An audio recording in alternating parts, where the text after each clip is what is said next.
Salut tout le monde, aujourd'hui on se retrouve pour un sujet dont je voulais parler depuis très longtemps, c'est l'arbalète, voilà j'en ai une entre les mains, il n'y avait pas beaucoup de suspense, c'est un sujet que j'ai énormément étudié dans ma vie, c'est probablement le sujet que j'ai le plus étudié et dont j'avais envie de parler depuis le début sur la chaîne, donc très content de pouvoir faire ça, on va faire une série de 7 vidéos sur les arbalètes, ça va être complètement dingue, et donc aujourd'hui on fait un petit top des clichés, des idées reçues, histoire de se faire une petite introduction au sujet. Ah oui, vous en faites pas si j'ai la voix un peu cassée, j'ai passé tout mon week-end à gueuler sur des champs de bataille en gaulois, ça laisse un peu des traces, mais normalement ça devrait bien se passer. En avant! Marche en avant! Bravo! Est-ce que vous voulez vous battre? Ouais!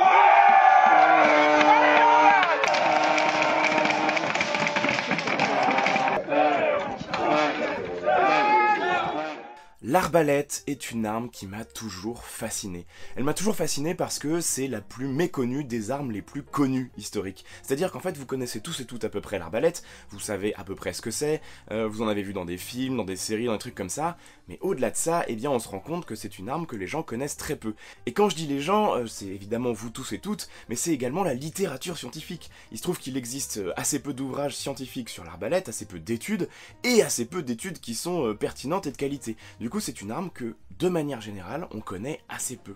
Comme je vous disais, moi c'est une arme qui me passionne depuis toujours, ça fait au moins 10 ans, ça fait au moins 15 ans que ça me passionne. Il se trouve qu'au moment où j'ai créé la chaîne YouTube, je me suis retrouvé face à deux choix dans ma vie, soit rejoindre l'université pour entamer des travaux de recherche et publier mes travaux de recherche surtout sur l'arbalète, soit lancer la chaîne YouTube. J'ai lancé la chaîne YouTube en me disant que ça ne fonctionnerait jamais, et que du coup je me redirigerais dans la recherche après. Il se trouve que la chaîne YouTube a fonctionné et que du coup la recherche ça a été un peu mis de côté, mais l'arbalète est un sujet que j'ai étudié quasiment toute ma vie et ça fait très longtemps que j'ai envie de vous en parler sur la chaîne et de vous parler de l'arbalète de manière générale depuis sa création jusqu'à nos jours, et c'est pour ça qu'on va faire cette petite série sur l'arbalète et je vais vous raconter comment c'est arrivé, et c'est arrivé à cause du sponsor de la vidéo d'aujourd'hui. Et le sponsor du jour, vous verrez que je n'ai pas pu faire mieux pour le sujet. Le sponsor du jour, c'est Attila, le premier site internet de vente d'arbalètes de loisirs en France. Alors plus qu'un sponsor, Attila est devenu un partenaire de cet immense projet parce ils m'ont approché d'abord pour me dire « Est-ce que tu veux faire une vidéo ?» Et 2 mois après, je les ai appelés pour leur dire « Est-ce qu'on n'en ferait pas 7 ?» Voilà, est-ce qu'on n'en ferait pas 7 ? Est-ce qu'on n'achèterait pas 25 arbalètes, dont certaines qui n'ont jamais été reconstituées ? Et est-ce que vous voulez financer ça ? Ils m'ont dit ouais, bien sûr, on va le faire, ça va être trop bien. Donc, c'est des gens qui sont passionnés, ce sont de vrais connaisseurs, ils ont énormément de références sur leur site. Moi-même, j'ai appris beaucoup de choses sur les arbalètes contemporaines en discutant avec eux, c'est absolument passionnant. Ils font également de l'archerie et de la survie, des lance-pierres aussi, vous verrez, on en testera sur la chaîne grâce à eux. Bref, ce sont des gens passionnés et passionnants, et vous verrez que dans leurs références, il y en a pour tous les goûts, entre les petites arbalètes de poing qui sont sympas pour s'amuser chez soi et les grandes arbalètes de chasse, vraiment vous allez pouvoir vous éclater, il y en a pour tous les budgets, c'est génial. Je rappelle, petit point de législation, que les arbalètes sont en vente libre pour ceux qui ont plus de 18 ans, et la chasse à l'arbalète est interdite en France, donc vous pouvez acheter des arbalètes théoriquement de chasse, mais ne vous en servir que sur cible, c'est déjà très rigolo, je vais pas vous mentir. Comme d'habitude, je vous mets tous les liens dans la description, vous allez également avoir un code promo grâce à cette sponsor pour pouvoir acheter l'arbalète de vos rêves et vous amuser. Ne vous en faites pas, on reparlera d'Attila dans les vidéos suivantes, parce que vraiment, ils ont assuré sur ce coup-là, et ils ont soutenu le projet à fond. Je vous parle du projet à la fin de la vidéo, mais on va démarrer tout de suite ce petit top 5 des idées reçues sur l'arbalète, histoire de faire une introduction à cette arme incroyable. L'arbalète était trop dangereuse, une arme du diable interdite par l'Église. L'arbalète serait une arme du diable, une arme si terrible qu'elle aurait été interdite par l'Église au Moyen-Âge, c'est l'idée reçue qu'on retrouve la plus souvent sur cette arme. C'est une idée reçue, mais pas tout à fait, je vais vous expliquer pourquoi. L'arbalète a bel et bien été interdite en 1139 au concile de Latran, ou du Latran, vous dites comme vous voulez, et voilà, elle a bel et bien été interdite par l'Église. Donc généralement les gens s'appuient dessus pour dire « Regardez, l'arme était si terrible que l'Église l'a interdite, etc. » Et c'est ça le cliché, en fait, c'est ça l'idée reçue, parce que en même temps que l'Église a interdit l'arbalète, elle a interdit également l'usage de l'arc et de la fronde, mais attention, uniquement contre les chrétiens. L'Église estimait en effet que utiliser des armes de jet comme ça était assez peu chrétien, assez peu chevaleresque, parce qu'on ne voyait pas d'où venait la mort, et donc c'était beaucoup plus difficile de s'en défendre. Donc c'était interdit, théoriquement, par l'Église, dans les combats entre chrétiens. Par contre, dans les combats en Terre Sainte, par exemple, contre les musulmans, allez-y, vraiment, amusez-vous, hein, s'il n'y avait pas de problème avec ça. Alors cette interdiction, elle sera assez peu respectée parce que tout le monde a continué à utiliser l'arc et l'arbalète, et de manière assez massive, parce qu'en fait on est au XIIe siècle, et au XIIe siècle, à la fin du XIIe siècle, on va avoir deux rois en Europe qui vont se tirer la bourre comme jamais, à savoir le roi de France, Philippe Auguste, et le roi d'Angleterre que vous connaissez forcément, Richard Cœur de Lion.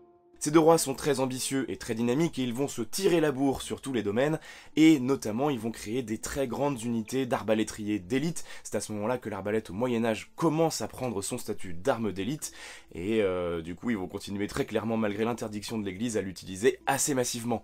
Ironie du destin, coup du sort, signe divin, chacun y verra ce qu'il voudra, mais il se trouve que Richard Cœur de Lion est mort d'un carreau d'arbalète alors qu'il menait un siège. C'est quand même un petit peu dommage pour quelqu'un qui a favorisé l'arbalète toute sa vie. La première arbalète en Europe est apparue au Moyen-Âge. Alors ça c'est une idée reçue que l'on retrouve souvent sur internet, mais pas uniquement malheureusement, je l'ai lu dans des livres qui sont assez sérieux, voilà, c'est triste, mais l'arbalète européenne n'est pas apparue au Moyen-Âge. Alors historiquement, la toute première arbalète dans le monde, elle est chinoise et elle date du 6e siècle avant l'ère chrétienne, mais en Europe, on a déjà une arbalète à partir du 5e siècle avant l'ère chrétienne, c'est-à-dire un peu après les Chinois, et en fait ce sont les Grecs qui avaient inventé un modèle d'arbalète qu'on appelle la gastrafette, et qui fonctionne en fait par... Le plus simple c'est que je vous montre, voilà c'est ça. En fait, la gastrafette, c'est très simple, il s'agit d'un mécanisme coulissant dans lequel on va mettre des grands carreaux en fait qui ont la taille d'une flèche, et pour la recharger, on appuie dessus avec son ventre, d'où le terme de gastrafette, le préfixe gastra qui est comme dans le mot gastro-entérite qui désigne le ventre, et bien là c'est pareil, on pousse avec son ventre pour recharger l'arbalète. C'est plutôt efficace, après on ne sait pas vraiment si l'arme a été utilisée de manière courante sur les champs de bataille, si c'était quelque chose pour des sièges, ou qu'il y a des choses qui ont été utilisées de manière un peu... de temps en temps. En tout cas, on sait que ça a existé, on sait qu'elle a été utilisée pendant quelques temps, mais c'est encore un petit peu obscur pour nous. Cela dit, ce n'est pas la seule arbalète antique, puisqu'au 2e siècle de l'ère chrétienne, on retrouve une arbalète gallo-romaine, probablement de chasse, qu'on appelle l'arbalète du crozatier. Tout ça, on en parlera dans des vidéos en détail, vous en faites pas, je vais tout vous montrer et on va les tester, ça va être assez sympa. Donc retenez qu'en Europe, l'arbalète est apparue au 5e siècle avant l'ère chrétienne, avec un modèle qu'on appelle la gastrafette, mais on a également un autre modèle antique un peu plus tard. Bref, l'arbalète n'est pas uniquement médiévale. L'arbalète peut traverser toutes les armures. Alors ça les amis, c'est ce qu'on appelle en histoire et en sciences de manière plus large, une généralisation abusive. Les plus vieilles arbalètes, comme je viens de vous l'expliquer, datent du 6e ou du 5e siècle avant l'ère chrétienne, et les plus récentes qui sont utilisées dans un contexte de guerre datent de maintenant. C'est-à-dire que c'est encore utilisé par les forces spéciales au combat. Autant vous dire qu'entre le 5e, 6e siècle avant l'ère chrétienne et de nos jours, il y a eu énormément de modèles d'arbalètes différentes, énormément d'armures différentes, donc fatalement on ne peut pas faire une généralisation en disant les arbalètes traversent les armures ou les arbalètes ne traversent pas les armures en fait. Certaines arbalètes peuvent tout à fait traverser des armures.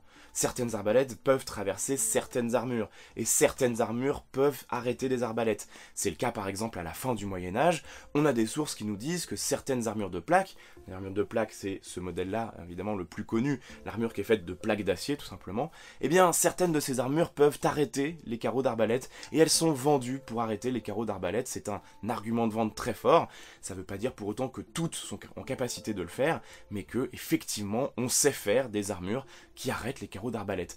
Mais c'est pas le cas sur toute l'histoire, c'est pas le cas sur toutes les armures, et toutes les arbalètes ne peuvent pas le faire, parce qu'il y a des arbalètes de chasse qui sont pas faites pour traverser les armures. Voilà, donc surtout, on fait attention aux généralisations abusives.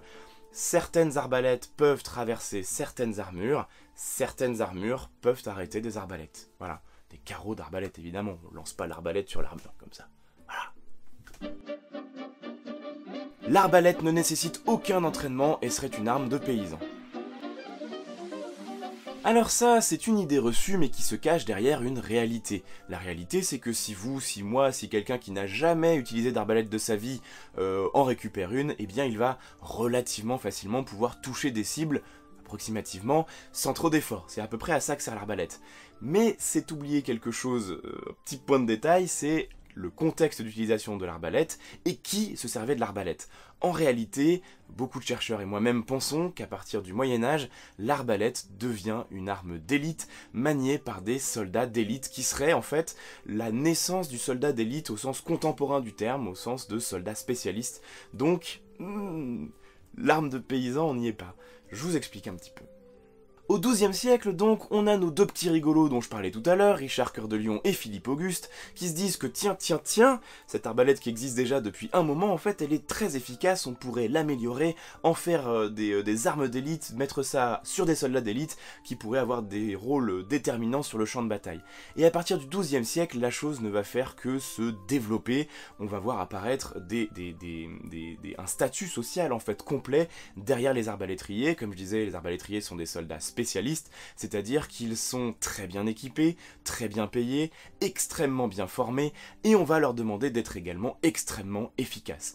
L'arbalète, son intérêt principal, c'est de pouvoir être extrêmement précis, à longue distance et extrêmement mortel. Voilà, et c'est pour ça qu'en fait, on va considérer que l'arbalétrier, au Moyen-Âge en tout cas, est un soldat spécialiste. Il sait entretenir son arme, il sait la réparer, il sait changer des pièces s'il y a besoin, il sait l'améliorer, etc., etc. Et comme je vous le disais tout à l'heure, c'est pas juste un paysan qu'on va envoyer à poil avec une arbalète, à partir du XIIe siècle en tout cas, c'est quelqu'un qui va être très bien équipé, parfois mieux que certains chevaliers, et qui va avoir sur le champ de bataille des rôles spécifiques qui sont liés à l'utilisation de cette arme et au fait qu'il soit très bien équipé, notamment lors de sièges, mais pas uniquement, lors de batailles également. Donc, tout ça pour vous dire que on est assez loin de l'idée du paysan qui va en slip avec son arbalète réussir à tuer le moindre chevalier. Ça marche pas comme ça, voilà, vraiment. L'arbalétrier, retenez-le, à partir du Moyen-Âge, est un soldat d'élite. Alors avant le Moyen-Âge, l'arbalète est une arme utilisée à la guerre, mais aussi, surtout beaucoup, à la chasse. Et elle va acquérir ses lettres de noblesse, sa grande légende pendant le Moyen-Âge, mais pas du tout à travers cette image de paysan, mais bien à travers cette image d'armes d'élite, cette réalité d'armes et de soldats d'élite. Mais ça, vous verrez, on en parlera encore plus en détail dans les vidéos qui vont suivre, évidemment. Salut, c'est moi le monteur d'Histoire Appliquée. Je voulais juste rajouter un petit mot pour éviter de remplacer une généralisation abusive par une autre généralisation abusive. Là, Icarius parle bien sûr des arbalétriers professionnels de guerre.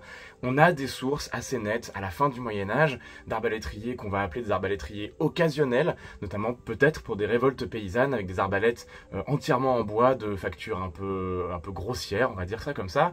Et dans certains cas très spécifiques où en fait on a des arbalétriers un petit peu, voilà, des arbalétriers occasionnels, et évidemment il y a toutes les gammes d'arbalètes de chasse et de chasseurs qui utilisent beaucoup l'arbalète et qui vont beaucoup l'utiliser.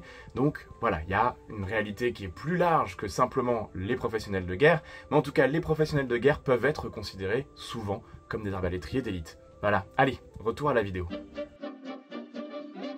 L'arbalète ne peut pas faire plus d'un tir par minute.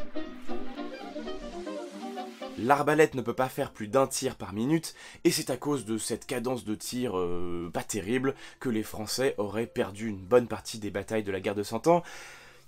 Ben ça aussi, c'est une généralisation abusive. Vous vous souvenez, on en parlait tout à l'heure. Vous vous doutez bien qu'entre le 5e siècle avant l'ère chrétienne et de nos jours, il existe un nombre d'arbalètes phénoménales qui ont été utilisées sur des champs de bataille ou à la chasse, avec des systèmes de rechargement qui sont très différents, et donc partant de là, eh bien, pas forcément. Alors effectivement, les arbalètes les plus puissantes de la fin du Moyen-Âge, avec un certain système de remontée mécanique, font qu'on ne peut tirer qu'un carreau à la minute environ. Mais il y a d'autres arbalètes, avec d'autres systèmes mécaniques, qui peuvent tirer jusqu'à 6 carreaux à la minute. C'est quand même beaucoup 6 carreaux à la minute, mais ça se fait très bien. Et voilà, tout simplement, c'est une idée reçue. Là encore, ça dépend de l'arbalète. Si vous avez une arbalète très puissante, il vous faut un système mécanique pour la remonter qui va être très complexe, et donc qui va mettre du temps à être mis en place. Mais si vous avez une arbalète un peu moins puissante, et y compris à la guerre, eh bien vous pouvez largement tirer plus de carreaux que ça à la minute. Maintenant, n'oubliez pas un détail, et je vous en ai déjà parlé dans la vidéo sur les arcs, la cadence de tir n'a pas une grande importance sur un champ de bataille. Ce qui va être important, c'est qu'est-ce qu'on fait avec ces tirs. Et dans la mesure où un arbalétrier, son objectif, c'est d'être précis et de faire mouche à chaque fois, il n'a pas besoin de tirer vite, il a besoin de tirer bien. Voilà pour ce petit top 5, si jamais ça vous plaît, j'en referai un parce qu'il y a d'autres idées reçues sur l'arbalète évidemment, mais avant ça, je vais vous parler du projet arbalète en général, dont ce n'est que l'introduction aujourd'hui, ça va être incroyable. Alors l'histoire c'est quoi? C'est, comme je vous le disais tout à l'heure, Attila qui m'appelle, bonjour, on veut faire une vidéo, j'étais super chaud. 2 mois après, je les ai appelés en leur disant les gars, je veux en faire 7 et je veux toutes les arbalètes de l'histoire. Je veux toutes les arbalètes de l'histoire, est-ce que vous êtes chaud pour me suivre là-dessus? Et les gars d'Attila, ils ont fait... C'est génial, on y va, on le fait. Donc évidemment, moi je suis un dingue. Donc le plan de ce projet, qu'est-ce que c'est? C'est de vous montrer l'intégralité de toutes les arbalètes de l'histoire. Ça fait des mois que je travaille là-dessus. J'ai donc commandé des reproductions des toutes premières arbalètes de l'histoire. Une arbalète chinoise, la Gastrafette dont je parlais tout à l'heure. Et ensuite, j'ai tous les modèles d'arbalètes de l'histoire, de l'Antiquité jusqu'à nos jours, tous les systèmes mécaniques différents. Et je vais vous faire un voyage dans le temps à travers l'arbalète. Ça va être passionnant. Et je vais être accompagné du musée de l'armée et de ses spécialistes. Olivier Renaudot, conservateur en chef du département Ancien Régime du musée de l'armée, a accepté de se prêter au jeu. Donc on va sortir des arbalètes historiques qui n'ont jamais été montrées au public. On va faire des démonstrations de tir sur du gel balistique, sur des pas de tir militaires, avec des mesures, des chronographes, des spécialistes. Ça va être une série de vidéos absolument incroyable. Et à la fin, grâce à ces vidéos, vous allez savoir absolument tout ce qu'il y a à savoir sur l'arbalète. Donc abonnez-vous, ça va être incroyable, le projet est dingue. Ça sortira au semestre prochain, donc à partir d'octobre globalement, puisqu'on va tourner fin septembre. Il y aura peut-être un nouveau top 5 pour faire introduction, exactement comme celui que je viens de faire. Mais dans tous les cas, le projet est dingue, donc abonnez-vous. Allez voir le sponsor Attila qui a accepté de sponsoriser ce projet complètement fou, parce que évidemment, acheter 25 arbalètes, je vous laisse deviner le prix que ça me coûte, évidemment. Mais voilà, c'est pour l'histoire, c'est pour la science, j'espère que ça va vous passionner. En tout cas, je suis ravi de pouvoir vous montrer tout ça, c'est un sujet qui me passionne, vous le savez. Donc voilà, abonnez-vous, mettez la cloche, mettez un commentaire, mettez un pouce bleu, vous le savez, vous connaissez la chanson. Abonnez-vous à Instagram également, ce n'est jamais perdu parce qu'il y aura beaucoup de making-of dessus. On se retrouve très rapidement pour tester toutes les arbalètes de l'histoire. En attendant, n'oubliez pas que l'histoire est toujours vivante.